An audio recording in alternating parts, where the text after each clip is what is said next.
اور 10 سال سے جس وقت سے میں اس حلقے میں گئی ہوں وہ ہمیشہ ہمارے ساتھ خان صاحب کی تصویریں لے کے جھنڈے لے کے ہر وقت تو بالکل خان صاحب کا شدائی تھا.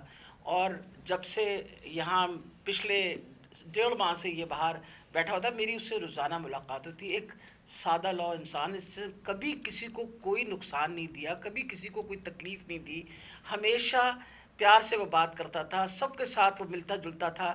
اس بچے کے اوپر اتنا ظلم اور تشدد ہوا. جب میں نے یہ پوسٹ مارٹم رپورٹ پڑھی تو میرا دل دہل گیا کہ یہ جن لوگوں نے یہ ظلم کیا، کیا ان کے گھر بال بچہ نہیں، اولاد نہیں ہے جنہوں نے اس بچے کے اوپر اتنا ظلم کیا.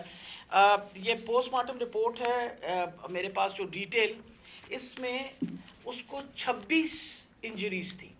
یعنی ایک انسان کو 26 انجریز، 26 تشدد کے نشانات تھے اس کے جسم کے اوپر.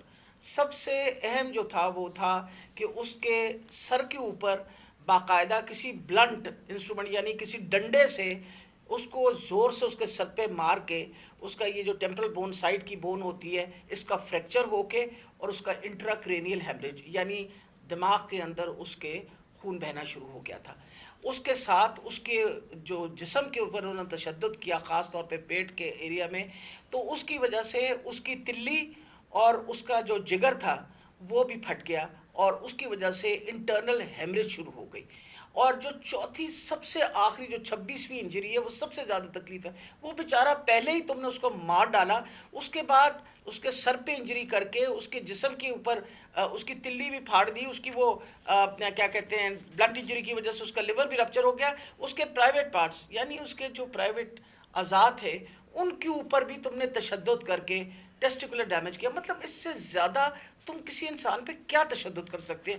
میں تو یہ دیکھ کے رپورٹ میں آپ کو بتا نہیں سکتی کہ یہ ہم جیسے ڈاکٹرز جو ہر وقت ان چیزوں سے ہمارا بھی دل دہل گیا کہ یہ ایک انسان کے اوپر اور وہ بھی ایک ایسا سادہ لو انسان اس کے اوپر اتنا زیادہ تشدد کیا. مین کاز جو اس کی ڈیتھ کی تھی وہ یہ تھا کہ اس کے برین کے اندر جو اس کے دماغ کے اندر جو ہیمریج ہو گیا یعنی خون نکلنا شروع ہو گیا اور جو تلی اور اس کے جگر سے جو خون نکلا اس کی وجہ سے وہ بیچارہ بچہ جو ہے وہ اللہ کو پیارا ہو گیا.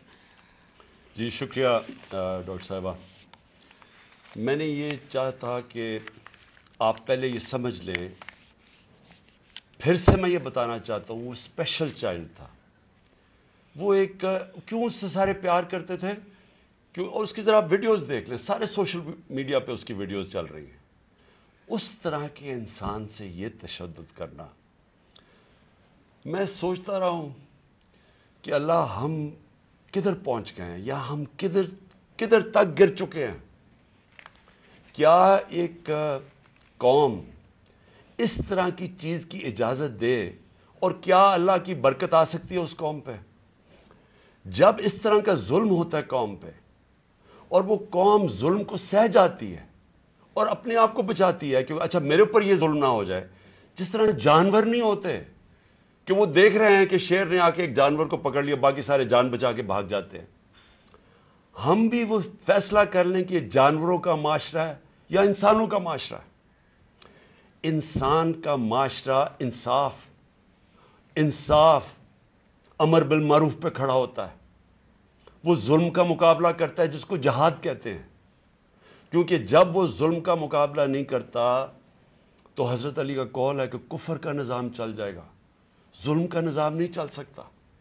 یہ ہمارے نظام کے اوپر یہ جو ڈاکٹر صاحبہ نے ابھی پڑھ کے سنایا ہے، میں آپ کو یہ یقین دلاتا ہوں کہ یہ سب آپ سمجھ لیں.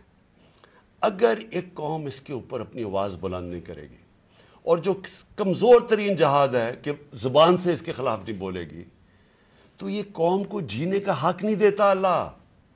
وہ قرآن میں کہتا ہے کہ میری زمین پہ نکل کے دیکھو کتنی قومیں میں نے تباہ کی جو میرے حکم پہ نہیں چلی. ہم تباہی کا راستہ ہے یہ ہمارا. یہ جو پاکستان سے ہو رہا ہے، میں نے ہوتا ہوگا دہشت گردوں سے، شاید ملک کے غداروں سے اس طرح کی چیزیں ہوتی ہوں. میں نے اپنی زندگی میں کبھی اس طرح کے واقعہ نہیں دیکھے کہ پہلے ایک کارکن ہے، پھر وہ اسپیشل چائلڈ ہے، اور پھر وہ کوئی کسی قسم کا زندگی میں اس نے کسی سے لڑائی تک نہیں کی، اس سے یہ تشدد کیا جائے. اور تشدد کیا کیا؟ سر بھی اس کا، انہوں نے کہا کہ اندر سے خون نکلنا شروع ہو گیا. اس کا جو جگر ہے اور جو اس کی جو پتا ہے، اس کو انہوں نے اس طرح مارا بے دردی سے، وہ اندر سے خون نکلنا شروع ہو گیا. لیکن اس کے پرائیویٹ پارٹس، یعنی اس کے اوپر تشدد کیا ہوا. میں ایک اور قرآن کی آیت ہے، اللہ کہتا ہے کہ انسان کو کہ میں نے تمہیں اشرف المخلوقات بنایا، سب سے عظیم مخلوق، جو انسان کا درجہ فرشتوں سے بھی اوپر چلا جاتا ہے. اگر انسان اللہ کے حکم پہ چلے وہ فرشتوں سے اوپر چلا جاتا ہے. لیکن وہی قرآن میں لکھا ہے وہ جب وہ گرتا ہے وہ جانوروں سے بھی نیچے چلا جاتا ہے. جانور بھی یہ نہ کریں. اور یہ جو ہمارے اوپر، جب سے میں یہ دیکھا ہے، ایک آدمی جب سے آیا ہے اس کو ایک پوزیشن پہ لگایا ہے، میں نام نہیں لیتا کیونکہ پھر سینسر ہو جائے گا، اس کو بھی پتا ہے، قوم کو بھی پتا ہے وہ کون ہے. جو اس نے ظلم کرنا شروع کیا سیاسی کارکنوں پہ، ایکسپرٹیز تھی اس کی کاؤنٹر ٹیررزم، دہشت گردوں سے کچھ کرتا تھا. لیکن میں سوچتا ہوں کہ وہ دہشت گردوں سے بھی یہ جو کرتا ہوگا یا جن کے اوپر شک ہوگا کرتا ہوگا، تو وہ کتنی نفرت پھیلی ہوگی ان علاقوں کے اندر. تو یہ جب سے وہ آیا، پہلے ہم نے شہباز گل کا، پہلے ہم مانے ہی نہ کہ شہباز گل سے یہ ہوا. وہ شہباز گل ابھی تک ٹھیک نہیں ہوا. جو انہوں نے اس کے اوپر تشدد کیا ہے، ایک یونیورسٹی پروفیسر پاکستان آتا ہے، چھوڑ کے ملک کے لیے ایک خواب دیکھ کے آتا ہے، اس کو جو انہوں نے ننگا کر کے جو اس کے اوپر تشدد کیا وہ ابھی تک ٹھیک نہیں ہے. کون سا وہ دہشت گرد تھا؟ پھر اعظم سواتی سے جو کیا انہوں نے. یعنی ہم اگر قوم یہ چیزیں بھول جائیں گی، ایک دن آپ کا بھی وقت آ جائے گا.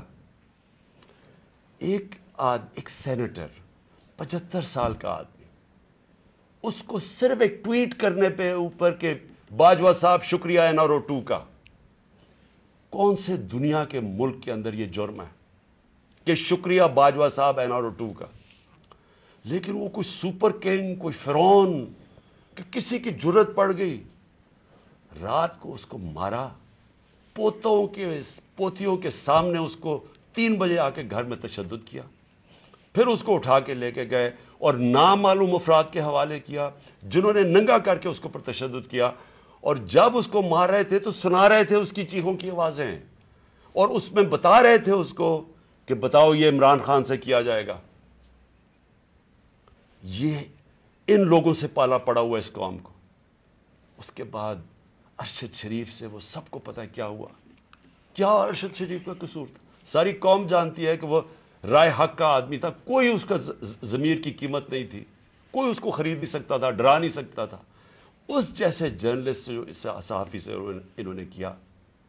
اور پھر سوشل میڈیا کے بچوں سے، میں نے آپ کو بتایا ماں باپ کا مجھے آیا کہ ہمارا بیٹا ابھی تک ٹھیک نہیں ہوا. کوئی ٹویٹ کرنے پہ اس کو اٹھا کے لے گئے، 2 دن اس کو رکھ کے یہی ننگا کر کے مارا. وہ کہتے ابھی تک وہ ذہنی طور پہ ٹھیک نہیں ہوا. کتنے سوشل میڈیا کے بچوں نے مجھے یہ بتایا کہ انہوں نے ٹویٹس کے اوپر اٹھا کے لے گئے ان کو. دہشت کہ کیسے کسی طرح ہم ان کو بھیڑ بکریوں کی طرح بنا دیں، خوف اتنا پھیلا دیں کہ ان کو غلام بنا دیں. اور پھر صحافیوں کے اوپر ان کو ذلیل کرنا، ان کو یعنی عمران ریاض کو پکڑ کے اس کو جیل میں 4 چھوٹے سے کمرے میں بند کر دیا، گندے سے کمرے میں. اس کو سمیع ابراہیم جیسے صحافی کو، اس کو جا کے ذلیل کرنے کو، ایاز امیر دانشور، اس سے جو کیا ہے. جمیل فاروقی کو اٹھا کے وہ بتا رہے ننگا کر کے، اس کو ننگا کرنے کا شوق ہے. سائیکوپیتھ ہے. میں آپ کو بتا رہا ہوں نارمل آدمی اس طرح نہیں کرتے.